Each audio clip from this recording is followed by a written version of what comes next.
Hi, welcome to OK Let's Talk. I'm your host, Rob, and today we're diving into the latest global reports from all around the world. We aren't just watching the news, we're breaking down the history and the why behind the headlines to give you a deeper educational perspective. With that said, let's get to the analysis. Educational commentary and analysis falls under Fair Use, Section 107.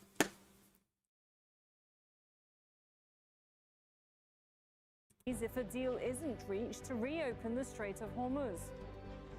Israel's largest oil refinery in the city of Haifa is hit for a second time. Hezbollah claims responsibility. And in other news, Israel's parliament passes a law making the death penalty the default sentence for Palestinians convicted of lethal attacks.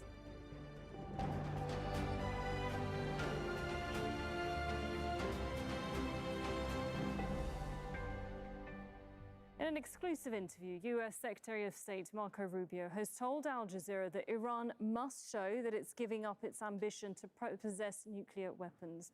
Rubio said there has been talks with Iran, primarily through intermediaries. He also says President Donald Trump prefers diplomacy to war.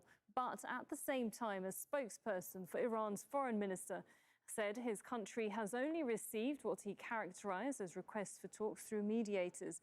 He also called the U.S. demands both excessive and maximalist. President Trump has also reiterated his threats to target Iran's energy facilities if a deal isn't reached soon. And even though Rubio said diplomacy is underway, he also said Iran would face consequences if the Strait of Hormuz isn't reopened. Here's some of what the U.S. Secretary of State told Al Jazeera's Hashim Al-Barra. There's messages and some direct talks going on between some inside of Iran and the United States, primarily through intermediaries, but there's been some conversation. And I think the president always prefers diplomacy, always prefers an outcome. And we could have done this before. Yes, of course, Trump always... That's why he started a war, started bombing, because he prefers diplomacy, right? Are you kidding me? Come on. To Iran, for the people of Iran, so they wouldn't have water shortages, so their economies would provide opportunities for an incredible people. The people of Iran are incredible people, very resourceful, very entrepreneurial, but it's their regime that's been a problem. And instead, they've chosen to spend the wealth of their country to support Hezbollah and Hamas. And we've spent the wealth of our country supporting Israel, to try to destabilize Syria, and supporting wars in the Middle East. And all over the world to sponsor terrorist plots and build these drones and build these weapons to threaten their neighbors unnecessarily. So we build weapons to threaten everybody. Iran was led by people that had a different view of the future and had a different view. And if that opportunity presents itself, we're going to take it. Alex Vatanka is a senior fellow at the Middle He's got a lot of balls talking about other countries, how they spend their money. All we do is fund wars. $1 trillion defense budget. Any money for poor people here? No. Taking away WIC and food stamps and everything else. All the safety net for poor people. So we can fund wars like this for Trump and his billionaire buddies. That clown shoe wearing motherfucker, man, he's got a lot of balls. Rubio ain't never going to be president. Marco Rubio there on their position now, week 5. I'll start with you, Alex. So what was your take from what he's been saying there? Sarah, it's great to be with you. Look, I didn't really get a clear sense of what the end mission on the part of the United States is. I think he was basically making a political message to the audience here in the United States that, you know, this is not going to be it's falling on deaf ears in the Middle East. He talked about what is expected from the Iranian side, which basically reflected the 15 points that the Trump administration has put out there repeatedly, which the Iranians basically don't consider as the beginning of a diplomatic track. They consider that to be essentially the United States asking Iran to capitulate or surrender.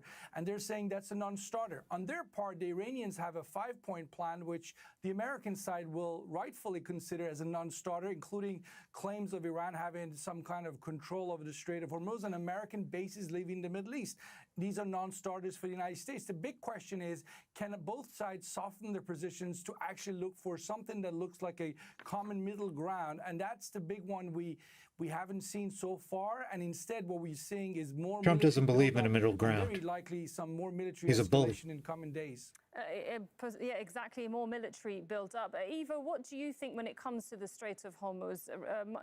U.S. Secretary of State Marco Rubio is saying that once this operation is over, I'm just quoting here, he says it will be open and it will be open one way or another. He also says that it will be open because Iran has agreed to abide by international law and not block the commercial waterway, or a coalition of nations from around the world and the region. Now, the United States is violating international law every day. We bomb multiple schools. We're threatening to hit their water desalination plants, their energy infrastructure. Trump's a war criminal. Well, one, this is not a NATO operation. NATO is a defensive alliance, and it really gets involved only if one of the members was attacked. That's what happened on September 11th when the United States was attacked, and as a result, NATO got involved in both defending the United States airspace and then later on in dealing with the perpetrators of that attack in Afghanistan. Repeatedly, the Europeans have said, listen, you didn't consult us about this war. You decided to go ahead with it without even asking our opinion, and we would have told you it was not the right thing to do. So this problem that was created is one that you need to resolve. It's not our war. Now, at the same time, some 30 countries, many of the NATO countries, have said that if the hostilities end, which is a big if, and there is a need for helping to ensure that the straits remain open, then there may be an exercise, military exercise possible in which they would participate. But we're a long way off from that, as ours are bridged, and in any case, there are nowhere near that on in which those differences could be bridged. And at the same time, that Mr. Rubio may well say that one way or the other, the strait will be open. Geography dictates that is going to be extremely difficult to do with military means unless Iran cooperates. And that is the pickle that we are now finding ourselves in. It's one of the reasons why presidents from George Bush to hello, everyone, and Barack welcome to the Obama stream. to Thanks Joe Biden, for stopping by. Confronted with the idea of using military force, decided that diplomacy was preferable. Donald Trump has decided to use military force. He's now living the consequences. Well, I mean, now we're hearing from U.S. Secretary of State Marco Rubio that Donald The average American is living with the consequences. The average person all around the world is living with the consequences. On this line on NATO, he also has basically said that without America, NATO wouldn't exist. He says that the U.S. troops are what's protecting Europe because he says they're stationed across Europe. But would you agree with him at all? States makes a very big contribution to NATO, and it does so because we came to the conclusion after 1945 that the best way to ensure our security was to be present in Europe and indeed in Asia and prevent war rather than have to fight them afterwards. We spent most of the first half of the 20th century fighting wars in Europe and in the Second World War also in the Pacific, an extraordinary cost to the United States. And we decided it was much cheaper to have and better and for everyone if we created alliances in which the United States will participate. So it is true that the United States plays a fundamental and big role. At the same time, the president underestimates the contribution that European countries have made in the past. I mentioned Afghanistan and the fact that well over 1,000 NATO member countries lost lives to protect the United States and as part of an alliance Trump mission. is a nightmare. And the fact that He doesn't today, respect any other much countries. of, the air campaign could not happen. Barely without the respects direct support of himself. European bases and European territory. All right, and Alex, I just also wanted to reference, because we talk about the US a lot and about Iran, but there is a third party in all of this, Israel. Yeah. Prime Minister The people we Netanyahu fund with our saying- tax he says, dollars. I don't put a schedule on it. Do you think that they're on the same page as the US? Because according to this interview, Al Jazeera interview with Marco Rubio, he says 4 to 6 weeks.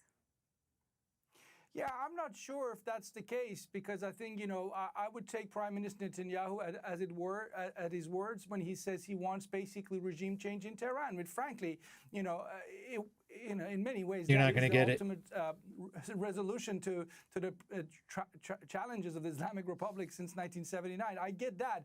But what he doesn't say, Prime Minister Netanyahu, is that Israel alone cannot do that. And that's where we have to read between the lines. So who can do that? Who can bring the Islamic Republic down, since we're not seeing protesters in the street of Tehran or Isfahan or Tabriz? It's not happening. The people of Iran are not rising up the way some people might have hoped it would be happening by now. So if you don't have the people of Iran rising up, bringing the regime down... Do you think they're rallying around the flag, the Iranians, right now? I wouldn't exaggerate that either, because again, I want to take a look at 47 years of repressive rule at the hands of the Islamic Republic. I'm sure, and my heart goes to the ordinary Iranians who are suffering because of this war as bombs are dropped on cities like Tehran. I understand that's a horrible situation to find yourself in, but I wouldn't necessarily say at this point they're ready to go and side with the Islamic Republic. Yes, you could argue why this war was started the way it was by Israel, by the United States, but I would also tell you, given, when I know about Iranian society, a lot of Iranians, a majority of Iranians also haven't forgotten how these conditions were created for this war. And, that goes back to Khomeini in 79 and so forth. But, back to your point about Israel, very quickly, the question is, will Israel be able to convince the Trump administration to basically go bigger, go deeper into this war? And that's where we are right now, because, the good ambassador just pointed out something really important, geography of the Strait of Hormuz. Just special forces alone is not going to keep the Strait of Hormuz open. You have to essentially, once you land, you have to keep going north till you get to the capital, Tehran, about 1,000 kilometers north. That's an occupation. Good luck with that. 3 times the size of France. Nobody in America wants boots on the ground. Don't forget about Yemen and the Houthis shutting down the other strait, the Bab Strait, Bab Strait, whatever it's called.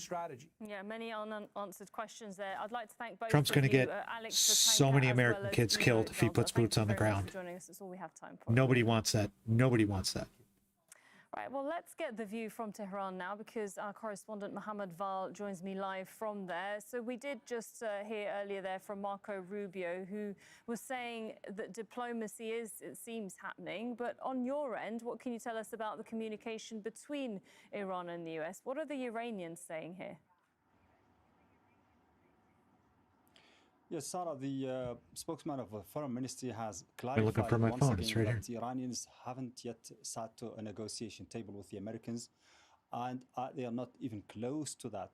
They are talking about a preliminary exchange of messages between the two sides through intermediaries, namely the Pakistanis, and that they have been, those 15 points that the Americans introduced, they are aware of them now, they have looked at them, they found them unrealistic. They found that Iran cannot really accept those points, or most of them.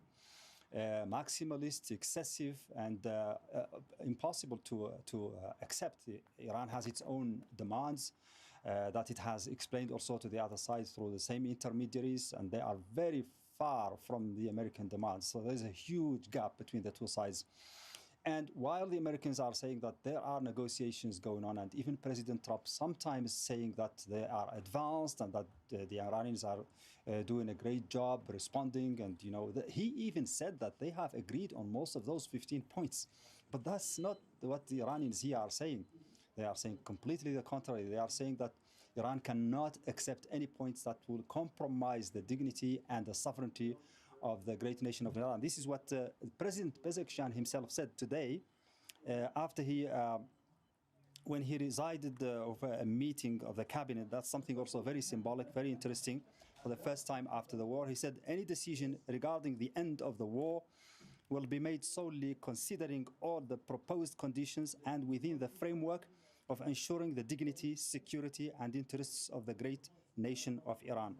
So there is this huge gap between the two sides, and each side is talking Who do you believe? different things. Both regimes are liars. Iranians are Who do you believe? focusing on the fight, Can't believe focusing Trump. on defense. Every other day he And says they are something betting that stupid, it is only and it's a through the lie. strength of arms that they can impose, or not impose. Oh, they and can Gulf achieve what they allies want now, in this according war. to the AP, are making the It is case to imposed on President them, Trump to and I keep think it fighting has to do until with the Iran is very completely existence destroyed. of for Iran as a country. or decisively Mohammed, defeat of course, it. all of this is happening at the same time as the US and That means Israel boots are on the ground. continuing to So he's attack being Iran. manipulated by Let's them take a too. look at these pictures, because from southern Tehran there, rescue workers responded to the scene of an air raid. A petrochemical plant in the northwestern city of Tabriz has also been hit. So back to you, Mohammed, because talk us through these latest strikes and their impact. Israel saying that it's targeting the heart of Tehran in these fresh wave of attacks. Well, that's true, Sarah. We have been hearing explosions all day long and the sound of aircraft in the skies of Tehran. That's something I hear that you, has Mark. been noticed over the last few days. Constant sound of aircraft in the skies of Tehran. And I have no constant doubt in our explosions soldiers' all abilities, corners of the obviously. city. We're the That's most about well-armed, Tehran. We have also well-trained strikes on militaries in the several world, bases one of in them. Isfahan But in the last few hours. nobody And wants to also, see American kids 8 come people home were for killed Trump's in war a- of in a choice. strike on a You know, cargo we don't boat, want kids coming home in in the island, caskets, near the body island of bags. Qashm, that's very close It's to the nuts. Strait of Hormuz. So that activity also is going on there. Strikes by Americans and Israelis. They don't even know here who is striking against what targets. But we know that the Israelis have been much more outspoken about their intention to destroy the Iranian infrastructure. And we have seen them even hitting at power stations, even though when there is an American promise not to hit power stations until the 6th of April, until Iran. Trump promised you something and he lied? To open the Strait of Hormuz. Go or figure. not. Israelis are Right. taking a Who different knew? track, and they are striking at very vital infrastructure components of Iranian infrastructure across the country, which is subject to retaliations also waged by Iran. We have heard them announce just a short while ago the 87th wave of the True Promise number 4 operation. That's how they call this war on their side against targets in Israel and across the region. All right, thank you very much, Mohammed Val there in the Iranian capital, Tehran. Now, Israel's largest oil refinery in the northern city of Haifa has been hit for a second time this month. The Israeli Fire Service said an industrial building and fuel tanker was struck by debris from an intercepted missile, starting a fire. Donald Trump said on Monday that the U.S. response to the attack will, quote, come soon. The Iran-backed Lebanese armed group Hezbollah has claimed responsibility. I wonder if more of my tax dollars are going to go there to patch that fucking thing up. Those latest developments that are happening in Israel, but from the Jordanian capital, Amman. Now, this is the second time, as we were saying, they're hitting this refinery.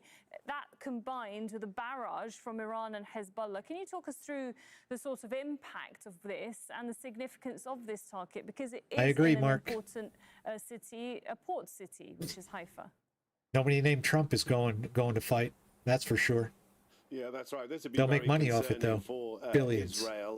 Its energy infrastructure, power plants have been hit before, and Haifa Bay is strategically very important for Israel's refining. A lot of its oil refining takes place there. This has been targeted consistently by both Iranian missiles and also Hezbollah rockets. It's within rocket range, being in the north of Israel. And as we mentioned there, it has been struck before now by an incoming projectile. So this is of concern. It caused a fire. The authorities said it was quickly dealt with. They're kind of playing down the significance of this. They say that there was no disruption to supplies, and they also say that it was caused by falling debris. Now, Hezbollah has claimed responsibility, saying it was one of their rockets. But often, as we know, these attacks by Hezbollah are carried out in conjunction with Iranian missile strikes to try to overwhelm defenses. And the Israeli authorities are claiming that it wasn't a Hezbollah rocket, it was in fact an Iranian missile. Now, that would be around the 8th missile strike of the day throughout Monday, which is about average. They've been dealing with that kind of numbers as this has escalated. And the concern is that both Israel and Iran are now targeting more of each other's wider infrastructure, such as power stations, fuel supplies, such as this one. All right, thanks very much. Rob McBride there in Amman. Now, several strikes were reported across Iraq on Monday night. One drone attack targeted the Iran Popular Mobilization Forces headquarters. Iraqi security officials also said a logistics support camp near Baghdad's international airport was targeted. Let's go live now to Nicholas Huck, who's live for us in the Iraqi capital, Baghdad. Nicholas, this seems to be happening every single day. Multiple attacks in Iraq. Where, why, and what is the reason for this happening, given that we're in week 5 of this war? Punish U.S. allies. Right, not just multiple attacks, but an escalation of attacks. At least here in Baghdad, we've heard several loud How is that possible? Trump says they've been obliterated. Baghdad behind me, 10 times over. Was the U.S. victory base. Now it's an American base only in name. Most Americans have evacuated. That's where the NATO forces were located, and they also left, but it still is a target from these Iraqi armed groups that have ties to Tehran.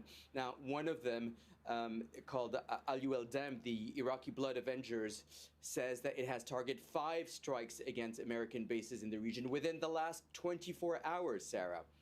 And we heard the Iraqi air defense systems being activated just hours ago, and one of those interception led to some shrapnels landing in a residential area, injuring a few in the neighborhood of Al-Shal. Yeah, Trump's approval rating right now, Mark, is like 33%. I saw earlier today. Everybody hates him. Unless you're hardcore MAGA, everybody's done with Trump. Nobody wants this war. We like 60% of Americans don't want to be at war. 3/4 of Americans don't want our troops on the ground. $1 trillion defense budget, and Trump wants $1.5 trillion next year. Baghdad and Washington has increased. Meanwhile, they're ripping away food stamps, Section 8, and WIC, and all the safety net programs for people, for average Americans, hungry Americans, the least among us, to fund this crap. So we could build more missiles and bombs and bigger ships and be the world's policeman. This is not America first. This is not America first. To the killing of 3 United Nations peacekeepers in Lebanon in the last 24 hours. 2 were killed when their vehicle was destroyed by an explosion of unknown origin near the Bani Hayyan municipality on Monday. What's up, Christopher? Thanks for joining. On Sunday, though, another UN peacekeeper was killed when a projectile exploded at one of their positions in a southern Lebanese village. All those killed were Indonesian nationals. Kristen Salumi has more from the United Nations in New York. This map shows where UN peacekeepers are located all over the world, but it was in Lebanon that the 3 peacekeepers were killed. 2 of them were taking part in a UN convoy. The 3rd was at a known UN location, and that prompted condemnation from the Secretary General, Antonio Guterres. He notes that targeting UN peacekeepers is a violation of international law. But when pressed on who was responsible for the attacks, his spokesperson noted that had not been established as of yet. The attacks are under investigation. Hello, Angel. Is this a case of being caught in the crossfire or directly targeted? I think all of these things will come out in investigations, but what is clear is that the position of UN facilities is more than well known to the parties, and we also do deconfliction when we're moving our convoys around. So this position was known, to be clear. Yep. We know where schools are in Iran, too, and we still bomb them. Of about 10,000 peacekeepers. It was established in 1978 to patrol the area between Lebanon and Israel, known as the Blue Line. It's actually scheduled to draw down its force by the end of the year. This leaves its fate very much uncertain. Kristen Salumi, Al Jazeera, the United Nations. All right, let's take a look at other news stories making the global headlines. Israel has passed legislation that now imposes the death penalty as the default punishment for Palestinians convicted of killing Israelis. The bill passed with 62 votes to 48. What's the penalty for Netanyahu being a war criminal and a mass murderer? The man behind the bill is far-right National Security Minister, that's Itamar Ben-Gvir, seen celebrating after the vote with a bottle of champagne inside the chamber. It's prompted criticism from the foreign ministers of Germany, Netherlands, France, Italy and Britain. While the law comes into effect in 30 days, the legislation could still be struck down by the Supreme Court. Somalia's government forces have taken control of the capital of the semi-autonomous southwest state following a disputed election. They were sent to the region after the state's president declared victory, extending his term by 5 years. The federal government in Mogadishu says the vote was unconstitutional. Catherine Soy reports from Nairobi in neighboring Kenya. It's still very tense in Baidoa in the southwest of Somalia. We have seen federal troops come to this area. They have taken over the city. We have seen people celebrating. I mean, some of them are celebrating. So what has been happening is that these tensions have been brewing for a while, and there's been a fallout between the regional leader, Abdi Aziz Hassan Mohammed, and the president who sits in Mogadishu. What made this worse is an election that he held on Sunday, where he declared himself a winner after his term expired. The federal government said that that election was illegal, but we have to put this to context. Yeah, Mark, I know what a Muppet is. It's supposed to be an election coming up this year. I don't back him. Very, very Fuck him. Hope he drops dead of a massive heart attack on live national television. That'd be great. Vote election after decades of not exercising He's a PDF. right, but there He's a have Peter been file. many logistical and security challenges. What's on the table now is that voters elect MPs who in turn vote in the president. And that's where much of the problem comes in, because regional leaders and some opposition groups are worried that the president... And this war is crushing my portfolio. So the amendments Crushing to the Constitution have been very unpopular, and there's a lot of mistrust among leaders. So many regional leaders are saying that they will not participate in the election the way it is currently. The president's term expires in May, so many people are asking, how is this going to play out? What form or shape is this election going to be? So Somali is saying that they do want to have something, but then there's a lot of complications because they're not really sure what's going to happen. Catherine Soy, Al Jazeera. Watching Al Jazeera's extensive coverage of the conflict between the US, Israel and Iran, the latest developments this hour. In an exclusive interview, US Secretary of State Marco Rubio has told Al Jazeera President Donald Trump prefers diplomacy rather than military escalation with Iran. He's also warning of severe consequences for Iran unless it reopens the Strait of Hormuz.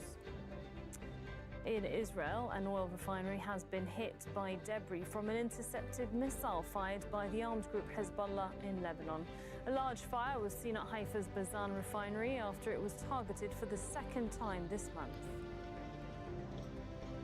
France has requested an emergency meeting of the United Nations Security Council. That's after 3 UN peacekeepers were killed over the last 24 hours in southern Lebanon. At least 2 others were injured. The origin of the attacks hasn't been established. All right, well, it's time now for our segment from Washington, D.C. with a full breakdown on Al Jazeera's exclusive interview with the US Secretary of State, Marco Rubio. Here's Anna Burns-Francis and Manuel Rapallo on This is America.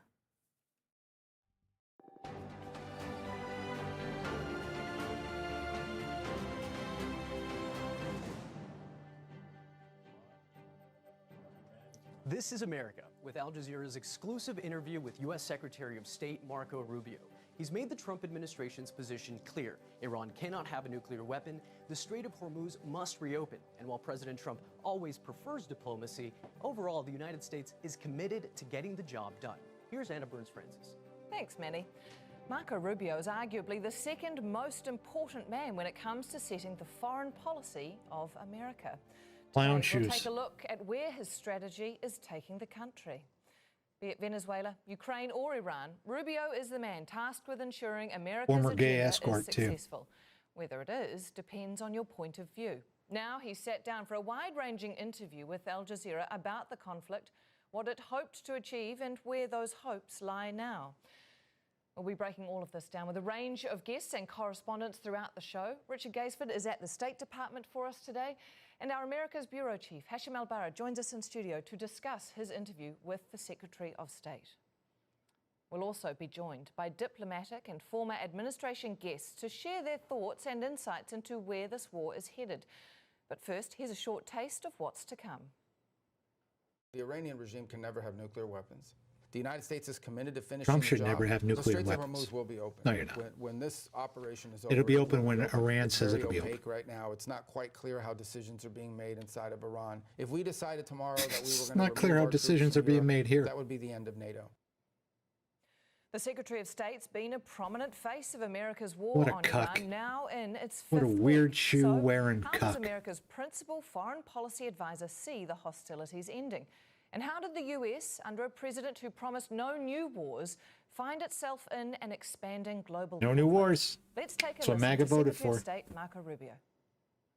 Well, there's messages and some direct talks going on between some inside of Iran and the United States, primarily through intermediaries, but there's been some conversation. And I think the president always prefers diplomacy, always prefers an outcome. And we could have done this before. I mean, Trump doesn't know how to imagine the spell Iranian regime diplomacy. who, instead of spending billions of dollars supporting terrorist groups and building up all these weapons, had invested that money into Iran for the people of Iran. What So if they we wouldn't had have water invested shortages, so the their trillions of economies would dollars we provide have spent on opportunities for wars incredible people. and The our people of war Iran are incredible machines people, very on our own resourceful, people? very Where's our free entrepreneurial, health care? but it's Where's the our regime free that's been a education problem. and college? And instead, Where's our they've free chosen to trade spend the school for wealth of their kids? country to support Hezbollah and Hamas. And Where's our housing? Shia militias Where's our inside food of stamps? Iraq and to try Where's to the help for the destabilize least Syria among when us? Assad You're going to was talk there. about other countries, you and fucking all over the world to sponsor dwarf terrorist plots and build muppet these drones and build fuck. these weapons to threaten their neighbors Fuck you. unnecessarily. So we would That's what always we do welcome every a day. scenario We build in which weapons Iran and was threaten led our by people neighbors. that You had getting a ready to different view of invade the future Greenland and a yet? different How about view. Mexico? And if that opportunity Cuba? presents itself, we're going to take it. What are your main demands for Iran Fucking at this midget particular fuck. stage of the You Iran will can never be the president Iranian of the regime can United never have States. nuclear weapons. And they need Never. to stop sponsoring terrorism, and they need to stop building weapons. Yeah, can so do threaten you. their neighbors. Stop These sending money short-range to missiles Israel. that they're launching, they only have one purpose. They're and that is terrorists. to attack Saudi Arabia. Netanyahu's a the terrorist UAE and a war Qatar criminal. And Kuwait and Bahrain. That is the range of these weapons. And they have thousands of them. They've built extraordinary numbers of them. Oh, I And thought not you to blew them mention, all you know, up. the What happened their to that? desire to have this nuclear weapon to threaten and blackmail the world with. That will never be allowed to happen. It's too great a risk. What would you consider to be You let the North Korea minimum have nuclear concession weapons. from You haven't done a fucking Tehran thing about to that. bring Why this don't you go conflict to fucking an end? attack They them? have to take demonstrable steps How about China? towards ending any ambition of having nuclear weapons. If what they want is nuclear ballless energy, bitch. there are multiple countries in the region that have or will soon have nuclear energy, and they're going to do it through a well-established mechanism that everyone else has agreed to, and that is that you allow imported fuel to you import the fuel, and that fuel is used to power up your power grid and provide energy resources for your people. What they cannot have is a system that allows them to quickly weaponize it. They have to stop making all of these drones and all of these missiles. We saw recently. Who they've the lied. fuck They are said they we didn't to have tell long-range another missiles, and country they fired what kind of two that weapons extended they well can beyond the fucking range of build? what their own foreign Are you ministers 2 days kidding earlier me? said they didn't have the range to reach. Oh so they have my to abandon all these God. weapon programs and all of their nuclear ambitions. And if they do that, then Iran's future can be bright. Our But they leaders have to act choose and that talk path, like and for we're sent 47 from years, they've fucking refused God that himself down to take care of the whole The role fucking of world. Secretary of State is, of The course, run fuck out of outta the State here. Department. It leads America's foreign affairs. Let's go now to Richard Gaisford, who joins us from the State Department. And Richard, the State Department's supposed to take the lead on foreign relations, but this is a conflict that has been publicly led by the president a lot of the time. So how does Marco Rubio manage that? Yeah, well, I think you can say that Marco Rubio is the man in the background who's been building the framework. Exactly, He's Mark. very much aligned with this idea of putting maximum pressure and maintaining that pressure on the Marco Iranian the Muppet. regime. You're right, he's a big supporter of Donald Trump, a big backer Hello, of Stephen. this war. He's not running it, though, but in the weeks leading up to it, we certainly saw him on maneuvers. He was in Israel, very supportive also of the Gulf states, in effect creating this scaffold, this support system of diplomacy around the upcoming military action. And now that that's happened, perhaps Thanks, we have Bernie. the Don't forget to unintended like and subscribe, buddy. consequences of the situation in the Strait of Hormuz, very much focused again on the diplomacy, trying to find a way through that. But as we'll hear in this interview with Hashem today. He's saying, listen, we'll either open the Strait of Hormuz by force or we will do it through a deal. It seems all options are on the table here. Yeah, Richard, as you pointed out, Rubio has been a constant public voice on this war on Iran and its objectives. What has his messaging been? Well, perhaps at the start it was seen as slightly confused. He was accused by some, even within the Republican Party, of effectively doing all right, Israel's well, work. keep typing in the chat, Bernie. 2 days after the conflict It's all good. started, All engagement he is said that the good. Americans You're jumped in helping the before Israel YouTube because they algorithm, knew bud. the Israelis were Appreciate going to it. do something. You're helping Since the then, channel. He's perhaps been used as the person who And explains you're fucking your own best feed, what the just so you Americans know. are trying to achieve. We saw him doing that, speaking quite firmly to G7 foreign ministers at that meeting in France last week. That's where he said he didn't believe that ground troops were needed to achieve the goals. And speaking to Hashem today, he's explained how they've already destroyed the Navy, the Air Force. They're working on these missile launch sites. But when that is done, they will then look at the Strait of Hormuz, and perhaps that is the stickiest problem for him. So lots of talk about talks, but the Iranians today, Anna, saying, listen, there are no direct communications, and the communications they're getting being conveyed through Pakistan, they believe them to be maximist and certainly not in the way that they will be happy to accept. Thanks, Richard. Al Jazeera's America's bureau chief, Hashim Al-Bara, is the journalist who interviewed the Secretary of State. He joins us in the studio now. Hashim, thank you. This was a wide-ranging, very fulsome interview. What were your main takeaways? Basically, just let me talk to you about some of the key aspects that I was thinking about before meeting with Trump. I've spent 25 years of my life in the Middle East, and you've been there, you worked there. You know how it feels now for people seeing the relentless bombardment, the anxiety, the fear. So I thought it would be time for us to get hold of someone from the White House or from the government to talk to us about exactly sending a message to the people there and to the government, the stakeholders and the allies at this very delicate moment for them. So I went early morning today to the State Department, hoping to get some sense of clarity about where does the US stand today and what its end game when it comes to this conflict. And what was really interesting for me was that same message being hammered out by Secretary Rubio, which is basically there has to be a change, comes what may, and that there is no wiggle room for any compromise. The Iranians have to understand they have to give up on their own nuclear program, ballistic missile capabilities, otherwise the war will continue. That was really interesting.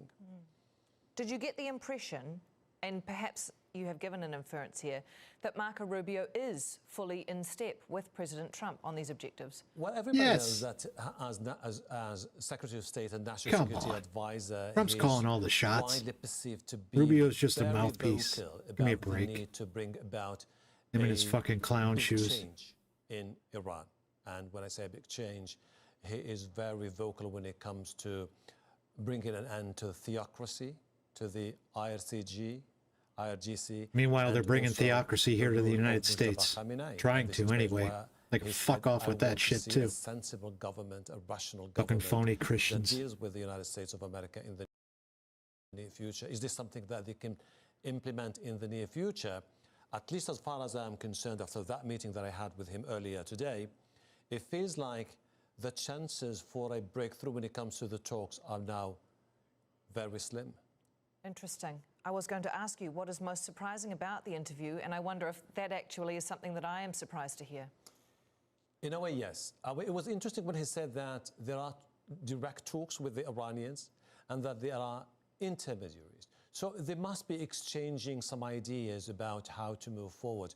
But you know, even when you talk to leaders in the Middle East, in the Gulf region in particular, one of the biggest concerns they have is the concern that the Americans may not be able to finish off what they started, leaving the region in more violence and instability. But the problem, if you bring about a dramatic change, it will be an area like never before and nature hates vacuum. Somebody has to step in and Hey, fill in the Vernon. gap of the Yeah, Iran's not going going for 50 years, one of the they're not most going to surrender. powerful regional players, along with Saudi Arabia. And this is why They this have plenty story of is becoming options. so fascinating in a way or another. Because Wait for what happens troops to tomorrow wait for Trump to put will troops have on the a ground massive and repercussion on start the future fucking wiping them in the out. Middle East. And the problem is people are saying, what is going to happen tomorrow?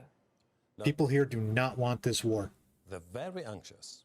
And the GDPs of some of those countries in the GCC is going to be impacted, and the potential for them to come back and pump that same amount of gas or oil in the years to do, You will got have it, to Mark. take some time. It will lead to a shrink in their own projections as far as economic growth is concerned. But ultimately, they also would like to understand what happens next. And this is something which is going to shape diplomacy. Shut up, Vernon. Geopolitics. Stop. And the Middle East, which may never be It's the same nonsense. again. Did you have any indication, other than where I think you can see this might be headed, but from the Secretary of State's point of view, Could be about another where he Vietnam thinks data. this conflict is going to go? If I'm to give it a second thought, just a second, I would go for a military option for as long as it takes. Although Rubio says it's just a matter of weeks, it would be interesting for me to see the Iranians coming up tomorrow and saying, look, we will have to reach a consensus when it comes to those concessions. Iran has that sense of national pride over the 50 years that it's always going to be our own way. Tomorrow, if they make major concessions, it will, We're gonna find out, be Eric. widely seen as an act of capitulation, which is going to further undermine the regime there and the political establishment. So whatever agreement they will come up with the Americans, it will be really interesting to see and monitor. And it doesn't appear that we are at that point yet. Hashim, thank you very much. And well done on the interview. Hey, John, Right, well, as look Hashim up the just mentioned, circumstances Secretary of about State was at that pains pallet to of point out cash, this okay? was a war that will And continue educate until yourself. America felt its objectives And had there's been no achieved. indication they were going to build a nuclear weapon. But our objectives here from None. the very beginning had nothing to do with the leadership. But would we love to see a difference? Do we think the people of Iran deserve better leadership than what they've gotten from the clerical regime? 100%. Would we be heartbroken if there was a change in leadership? Absolutely not. You're not going to get a Is there change in something we leadership. could do to facilitate that? Would we be interested in participating? Go ahead, Of put course. boots on the ground But and that see was what not happens. The objective of this operation. The objective of this operation was, which I outlined now, and the president outlined clearly on the first night, is Hey, the look, it's a destruction of guy their that's Air never Force, going to be which we've president achieved, of the United the States. destruction of their Navy, which we've largely Weird. achieved, the destruction of their factories, which we are well on our way to achieving, meaning factories that make these weapons, and significantly reducing the number of missile launchers that they have so they can't continue to threaten their neighbors and America. Those were our objectives. That's what we're focused on, and that's what we are well on our way towards achieving. Well, Marco Rubio's interview with Al Jazeera marked the first time the Secretary of State has sat down with the network to discuss why that matters and what he said. We're joined now by our guests in the studio, former US diplomat Donald Jensen. Yeah, how did and Korea, Republican Vietnam, Party Iraq, strategist and Adolfo Afghanistan Franco. work Thank out you for both us? for coming Not in. too well, right, Donald, James? I'll ask you first. Why is Marco Rubio doing these sorts of interviews? Why is he giving you? That is a question, isn't it? I think he's appealing, or trying to appeal, reach out to the audiences in the Middle East, where their world has been shattered in many cases. I think the U.S. administration realizes probably that it's in a relatively vulnerable position politically, not only in the home but in the region. And I think this is not just a military operation. This is about building perceptions about strengthening U.S. alliances in the region. And this is really a chance to do that. Whether it will work, I'm not sure. But he's trying, and he is probably seen as the most competent foreign policy administration official in the Trump administration, not to criticize anybody else, but he has a lot of experience, as we saw in your interview. He's very articulate. He made the points clearly and well. I think that might help rally people who are undecided about this war or have misgivings about it to the U.S. side. Thanks, Martin. Like and subscribe. Would you agree with that perception or that assessment of Marco Rubio's position and his ability to do this job, Adolfo? Well, entirely. I agree with everything that's been said entirely. You believe in there are a demons, couple of Martin? things. Sometimes in U.S. politics, you can't get ahead of the president. The president needs to speak. But I think Don is absolutely right. This is geared to a Middle East audience. It will be carried in the U.S. as well. But you don't want to overshadow President Trump, and I don't think he has. No, Don doesn't like that. Don doesn't like being overshadowed. Carefully to do so. So I think he's expressed it very well. The president tends to express in a very not as precise a language sometimes, or more general, but because he has the IQ of a toddler. Very, very much sticking to the exact necessary script of explaining with precision the points the U.S. is trying to make to bring this conflict to an end and to achieve our goals. That can be quite difficult, can't it, as the Secretary of State, when your president is Donald Trump, and we have seen some mixed messaging over the objectives or the aims or where this war is headed? Well, it is. I will say this about President Trump. President Trump was also effective I agree, Mark. with another audience, which is the domestic audience and the audience. You know, I know Donald Trump, and he's a very sophisticated individual, but he's reaching out to a large swath of supporters that understand him and the simplicity of his language. And you think Trump doesn't wear diapers? A little bit different than what's up with the bruises Secretary on his Rubio, hands and and his it's probably cankles? why Donald Trump was elected when Secretary Rubio was a formidable Vernon, learn how to spell. 2016, among other really recognized veteran Washington and national Republican figures, is because of Donald Trump's Hey, Vernon, style do you that support appeals Israel? to voters, so there's a role for each of them. Do you consider what they're doing The objectives terrorism of this war have been or war wide-ranging, crimes? and at times that has been a message that With many our have tax said dollars? has only complicated America's We fund their intentions entire in Iraq. existence. The Secretary of State has been consistent. We in fund his terrorism. messaging that the Look agenda at is on Gaza. track. We've destroyed their Navy. We've destroyed their Air Force. We are well on our way to destroying the majority of their I'm arms 60, factories. And we're John, well on our so way to significantly I've been degrading around a their long missile time, launchers. too. When those And I've seen objectives it are all, too. achieved, we will have achieved the purpose of this operation. And that's something that's not going to take months. That's a matter of weeks. I'm not going to tell you exactly Progress? how You many think weeks, you think but a matter of continued weeks, not war months. in the Middle East is progress, Vernon? Months? Forever is that a realistic wars? assessment? Let me put it this way. It was probably the clearest explanation of of administration goals and intentions that I agree, heard James. since the 31st day, the 31 days the war has been going on. What's also interesting is what he did not say, and also what he.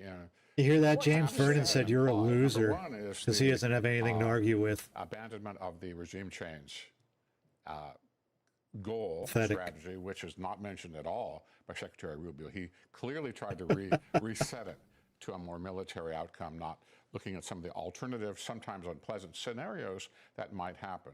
Number two, I took his comments almost as an implied threat to NATO. If you don't get on the wagon now, there's going to be trouble down the road. And certainly the European allies Fuck are Rubio and extremely Trump and sensitive how not they to feel about spend NATO. to Enough the way already. they've been treated over the past year. God. And third, there's nothing at all about Russia. Well, a bunch of who, crybabies in this is administration. actively That's all they are. assisting the Iranian side, and I would argue is responsible for the deaths of American soldiers. There was no mention of all that. And these wars are now blending together in a way that it's hard to talk about one without the other. And Rubio carefully and clearly, as we just said, made these goals A, B, C. That's what we are going to now fight for, he said. And this other stuff was sort of put to the side or ignored or implied that something will happen down the The road. United States can't be trusted, Vernon. We have our own problems here, man. Donald, that is the job, to Iran is a stay regional focused problem on for some other very people to take specific care of, objectives in not one ours. particular setting or scenario. It is, very clearly. I thought he did it well. But again, I don't necessarily agree, but he did it well. And certainly when there are a lot of questions over this 31 What about days Israel, raised John? up How do you on feel the about floor Israel? by the Washington Should we cut off their about what the funding too? goals are, what mistakes are No made, more and weapons? the No more very billions of soon, dollars as every year going to Secretary them for said, no reason? impending Should we just cut them off at the knees issue too? of dealing with the Straits. This Yes. requires a very clear argument about what we want, how we want to do it, and as he admitted, we need our allies to help us. I want to get to the Strait in a moment. Adolfo, can we look Vernon, back that's at that really sad. quote Those there comments from are Marco Rubio, sad, talking dude. about what has been I mean, destroyed, come the on. Navy, the Air Force, well on our way to destroying the majority of arms factories and the like. It is, my understanding from the assessment, or would it be, perhaps you can explain to us, not quite difficult to measure the actual level of damage done to those resources and to that infrastructure? Does that not complicate things that a lot of it is buried underground or the quantity is just not known? Well, let me first say that's an excellent question, and the answer is a fair question. I don't think Who we says really know. they were even close to We getting a really don't nuclear know. bomb? There actually, we do know there's a vast network. And don't of forget, underground last missiles, year, Trump sites that bombed are them actually and railroad- claimed that we railways totally that exist, obliterated their between the nuclear mountains in capabilities. Iran, and they're Obliterated. easily And anybody deployed that said otherwise once one was is fake attacked. news. So we What don't happened to really that? know the answer to that. And the secretary even admitted we didn't know that they had missiles that could reach almost Diego Garcia, twice the distance. So we don't know all of the picture, but we do know this, that their ability to conduct the type of retaliation that they're doing has been degraded. That is significant. To what extent, we don't know. I think it's probably still a ways to go, considering the level of attacks that we still see, to achieve those goals. But let me just say something beyond. I think frankly, I thought the objectives were laid out very clearly from the beginning. Maybe not as articulately as Secretary Rubio has said.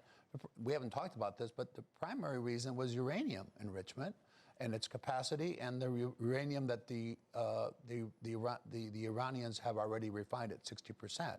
That was the #1 objective, as well as aid to the process. You're getting your info from the Trump administration, John. So forth. But you're trusting them. Is still something that we need to You're trusting a guy that raped little girls.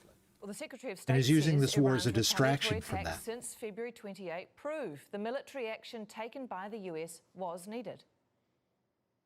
They've also attacked embassies, diplomatic facilities, which is unheard of. They've attacked airports, which is unheard of. This is what they've done. You bombed schools and killed kids. This is an Iran that's you weaker than it's been fuck. in 10 years. Imagine 5 years from now or 3 years from now when they had more missiles, more drones, what they would have been willing to do to their neighbors and to us. That was intolerable. All right, Donald, I think there's no disagreement. Fuck It's off. fair to say Iran has been weakened by the US military action. What is the risk that the US finds itself back in this position in another 3 or 5 years, as the Secretary referred to? That's a pretty You're lost, significant John. one. Absolutely, absolutely. We have a political dimension here we don't talk nearly enough about, which is to say that Trump is facing elections in Congress. He's facing a very low poll rating. And this, no matter what we argue for or against being an imminent threat, this raises all sorts of questions among his electorate, which has already been narrowing, I think. So he's got a very, very, very difficult road to navigate. The Secretary did a good job today, but again, it doesn't, for me at least, doesn't come close to answering a lot of the questions. In particular, how they're going to ensure passage through the straits. That is not at all clear.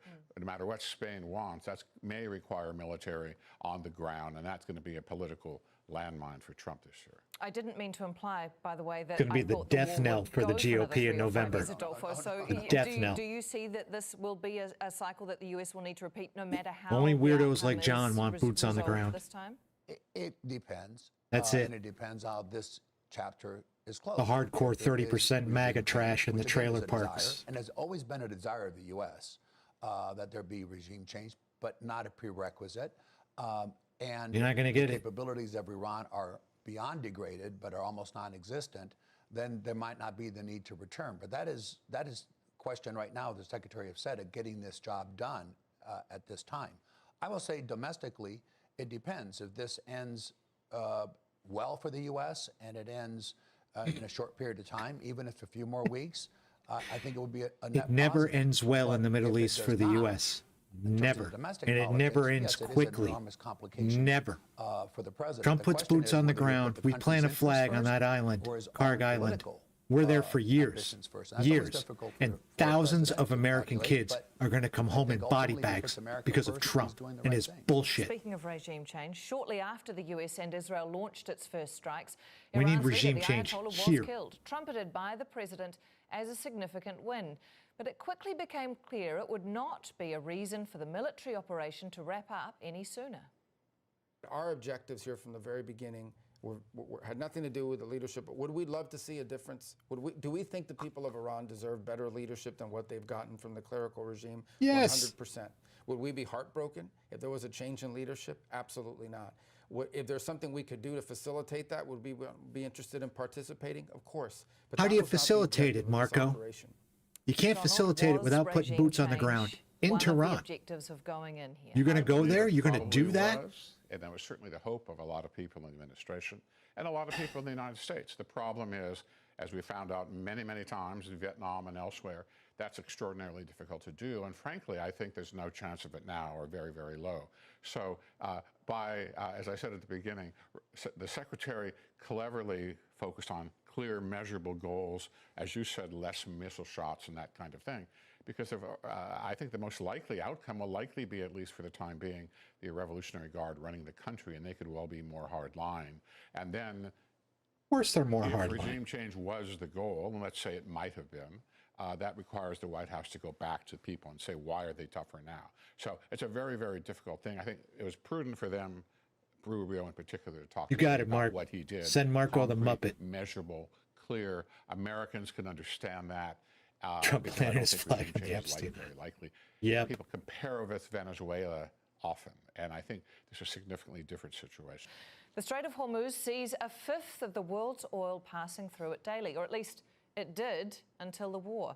Now the US isn't just fighting a war over Iran, it's trying to reopen a vital waterway nearly completely shut down. Wait till the by Houthis in Tehran. Yemen Marco shut Rubio's down the other adamant strait, it won't the be Bab staying that Strait. way. Not only is the sovereignty over the Billions Straits in of Hormuz oil not and other acceptable goods to flow us, through there it won't be acceptable every day. to the world.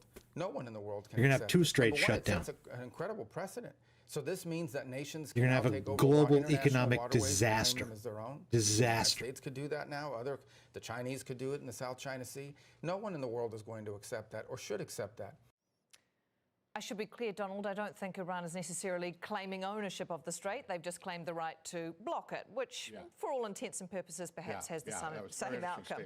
He didn't mention Turkey, for example. So what is your reaction then But I to think that that keeping them open is likely to be more difficult than they think, given the military location of the straits, how far they are from the U.S., surrounded by a, let's say, a hostile environment in many ways. I think this will require some long-term U.S. commitment to having a presence there of some sort. This is called in political science coercive diplomacy. You have the boys nearby, the Marines, you've got ships nearby, and you want to negotiate. And I'm not sure, I think that's probably how I might do it, but I'm not sure it's going to be successful because the Iranians, despite the intermediary discussions with the United States, the Iranians seem in no mood to compromise at all. It might be bluster, but after all, that's one of their cards, to bring up that expression again. It's one of the cards they can play, and it may require a little more flexibility from the U.S. than I think they're willing to give right now. What do you mean in terms of flexibility? Flexibility? Well, for example, if Iran says no, Trump will be faced with either a military presence of some sort or something else to force it. How do you force it with a regime that doesn't really want to negotiate? Because Rubio at the same time talked about diplomacy and negotiations. To me, that to some extent a false dichotomy and doesn't well reflect what could very well happen and make the situation very messy for the U.S. Adolfo, Donald just referred to coercive diplomacy there. How much of that would necessarily be required of international allies to try and encourage them to help reopen the strait? Well, I think the international community would find it unacceptable if Iran, after this chapter closes, remains in a position to close it at will. And of course, they've used a couple of terms saying that they have sovereignty over the strait and charge, of course, tariffs or tolls to use it. I think that would be unacceptable. So that is an incentive for the international community. But I agree with Don on this, is this cannot end with the status quo in the Strait of Hormuz today. Even with a pledge that they'll reopen it in the future, if they do what they're doing now, that would put us back to square one. Yeah.